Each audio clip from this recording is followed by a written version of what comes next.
Morning, everybody. Grab a cup of coffee and a donut or three, and let's do some switching. Well, happy Saturday, everybody. It's a week till Christmas Eve. Going to start a new session today in Chillicothe using the GP40. So we're coming in on the passing track, which means we're going to switch Union Spring first.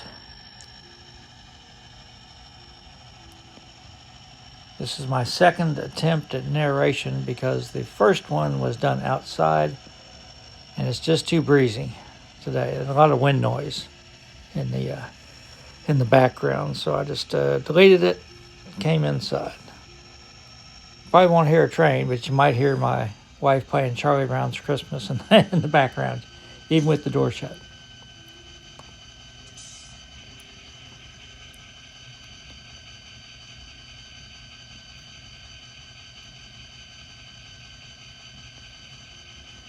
Still using the new uncoupling tool, and I like it pretty well.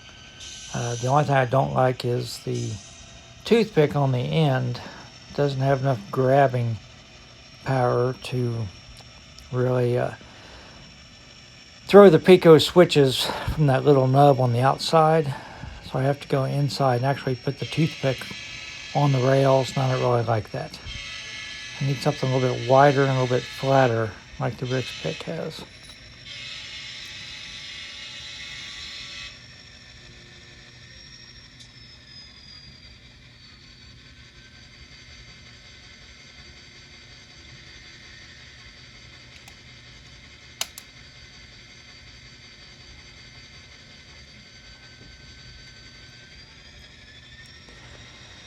First thing we're going to do is back in and pull the empty gondola.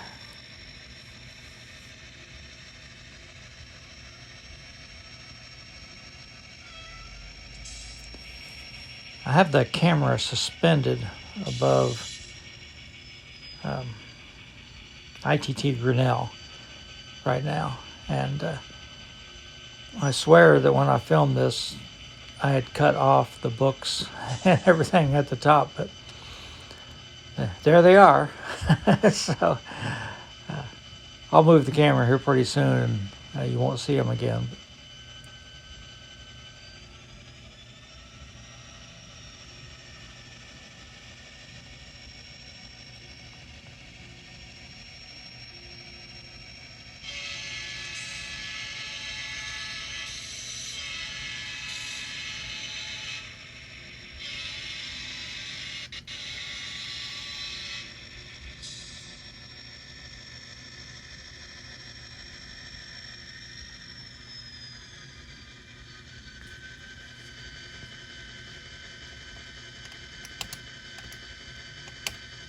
See, that's what I'm talking about. I can't really grab that little nub on the outside of the Pico switches.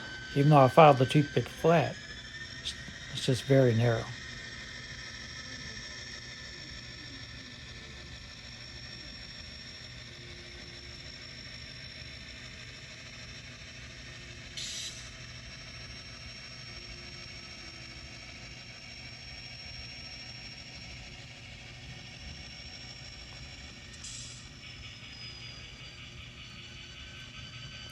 Somewhere in this first part you might hear a loud meowing. That's Mouse. She's very vocal. And when I shut the door to start filming, I didn't realize she was in the room and she didn't appreciate it. So I opened the door and let her out.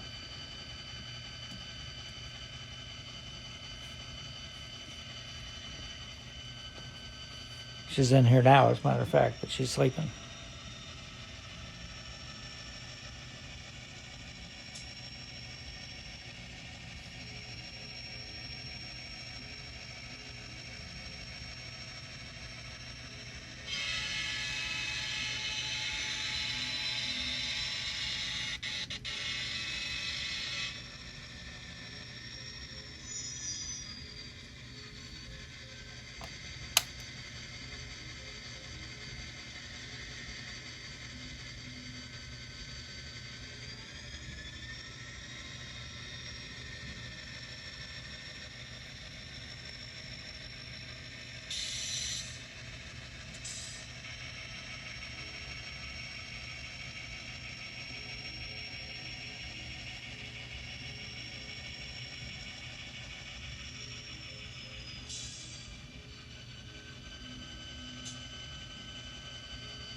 I know I've talked in the past about flipping the Union Spring around.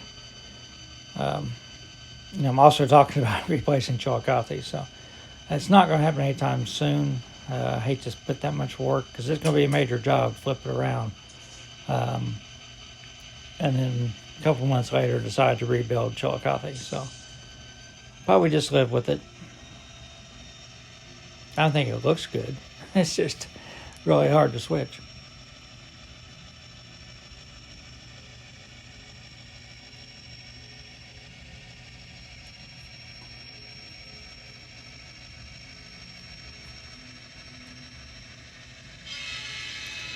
So now we're going to pull up through the crossover and back through the crossover and switch Wearever. Video would be really, really short if I just switched Union Spring. And I didn't really want to break up switching Wearever, so it's going to be a little bit longer video today.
So the first thing we're going to do is to pull the NW boxcar in the off spot position because it's going to go into spot 1. So if we put it on the front of the Cage's boxcar right now, everything will be in the correct order. So it's the most efficient way to do the switching.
So now we're going to pull these 3 cars up back into the spur, pull the 3 cars out, and push these 3 cars in.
We'll spot these 3 cars on the main line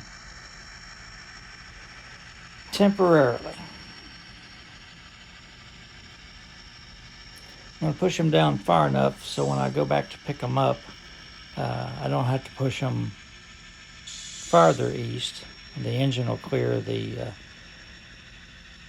turnout, and we can just pull up through the crossover.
So the covered hopper has plastic pellets. It's going to go into spot 3. The Cadiz boxcar is going to go into spot 2. It has some other raw materials in it.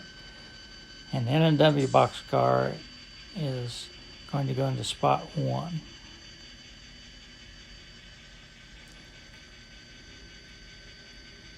I sort of goofed up here. In a second I'll show you what I did. And I just left it in. I do need to check to make sure that when I did it, I didn't mutter anything. I might have to edit it out.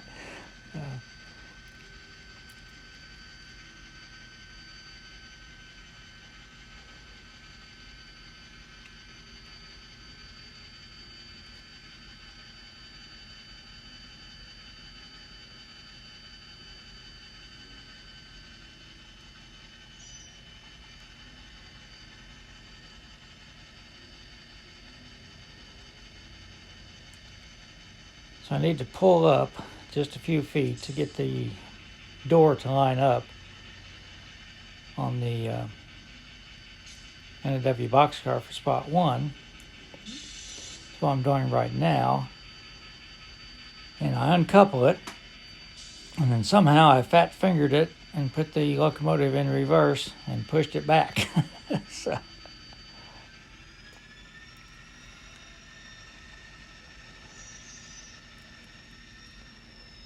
So I think what I decided to do is just go ahead and pull the engine forward and just move the boxcar into place later on. Hope you wouldn't notice, but I'm telling you what I did anyhow. Things don't always work out perfect.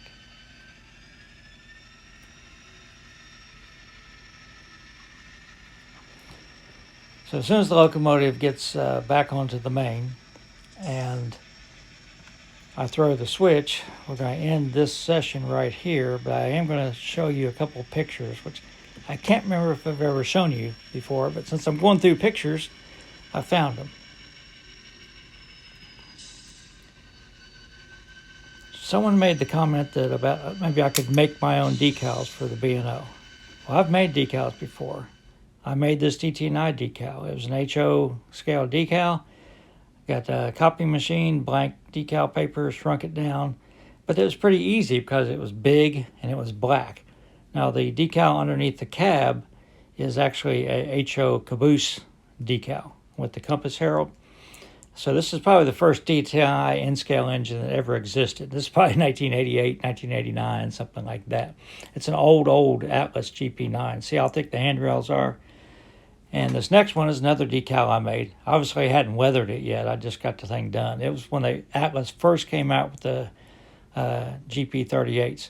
I had to file the dynamic brakes off and fill it in with filler because you could only get them with dynamic brakes, and DT9 didn't have them. This was on my friend's layout. Everybody stay safe.